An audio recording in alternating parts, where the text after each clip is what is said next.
Moby-Dick, or The Whale, by Herman Melville. Chapter 29. Enter Ahab. To him, Stubb. Some days elapsed, and ice and icebergs all astern. The Pequod now went rolling through the bright Quito spring, which at sea almost perpetually reigns on the threshold of the eternal August of the tropic. The warmly cool, clear, ringing, perfumed, overflowing, redundant days were as crystal goblets of Persian sherbet, heaped up, flaked up with rosewater snow.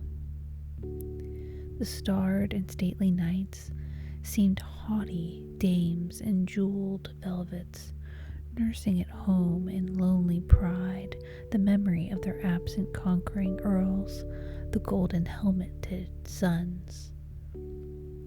For a sleeping man, 'twas hard to choose between such winsome days and such seducing nights.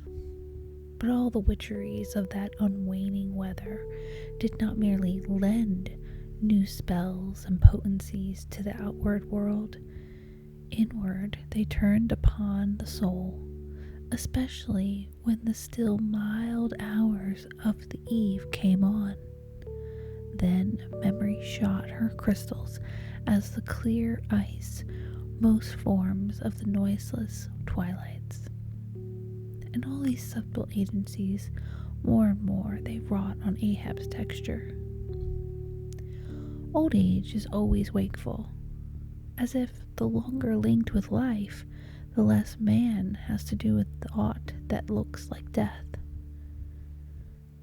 Among sea commanders, the old graybeards will oftenest leave their berth to visit the night-cloaked deck. It was so with Ahab, only that now, of late, he seemed so much to live in the open air, that truly speaking, his visits were more to the cabin than from the cabin to the planks. "It feels like going down into one's tomb," he would mutter to himself, "for an old captain like me to be descending this narrow scuttle to go to my grave dug berth." So almost every 24 hours, when the watches of the night were set, and the band on the deck sentineled the slumbers of the band below, and when, if a rope was to be hauled upon the forecastle, the sailors flung it not rudely down as by day, but with some cautiousness dropped it to its place, for fear of disturbing their slumbering shipmates.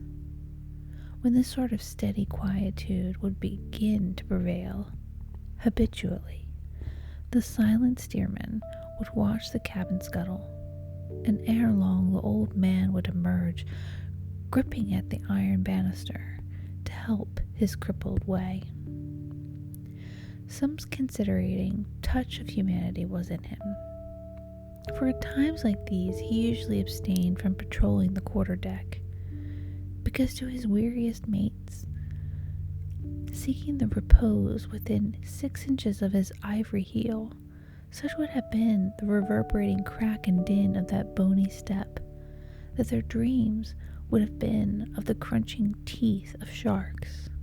But once the mood was on him to do too deep for common regardings, and as with heavy lumber-like pace he was measuring the ship from taffrail to mainmast, Stubb, the odd second mate, came up from below, and with a certain unassured, deprecating humorousness, hinted that if Captain Ahab was pleased to walk the planks, then no one could say nay, but there might be some way of muffling the noise, hinting something indistinctly and hesitantly about the globe of tow, and the insertion into it, and of the ivory heel. Ah, Stubb, though, didst not know Ahab then. "Am I a cannonball, Stubb," said Ahab, "that thou wouldst wad me that fashion? but go thy ways. I had forgot. Below to thy nightly grave, where such as ye sleep between shrouds, to use ye to the filling one at last. Down, dog, and kennel. Starting at the unforeseen concluding explanation of the so suddenly scornful old man, Stubb was speechless at the moment, then said excitedly, I am not used to being spoken to that way, sir. I do not but less than half like it, sir. Avast, gritted Ahab between his set teeth, and violently moving away, as if to avoid some passionate temptation. No, sir, not yet, said Stubb, emboldened. I will not tamely be called a dog, sir. Then be called 10 times a donkey, and a mule, and an ass, and a bygone, so I'll clear the world of thee. As he said this, Ahab advanced upon him with such overbearing terrors in his aspect that Stubb involuntarily retreated. It was never served so before without giving a hard blow for it, muttered Stubb, as he found himself descending the cabin scuttle. It's very queer.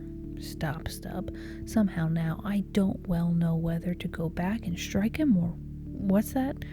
Down here on my knees and pray for him? Yes, that was the thought coming up in me, but it will be the first time I ever did pray. It's queer, very queer, and he's queer too. Aye, take him fore and aft. He's about the queerest old man Stubb ever sailed with. How he flashed at me, his eyes like powder pans. Is he mad? Anyway, there's something on his mind, as sure as there must be something on a deck when it cracks. He ain't in bed now either more than 3 hours out of the 24, and he don't sleep then. Didn't that doughboy, the steward, tell me that of a morning he always finds the old man's hammock clothes all rumpled and tumbled, and the sheets down at the floor, and the coverlid almost tied in knots, and the pillow a sort of frightful hot, as though a baked brick had been on it? A hot old man.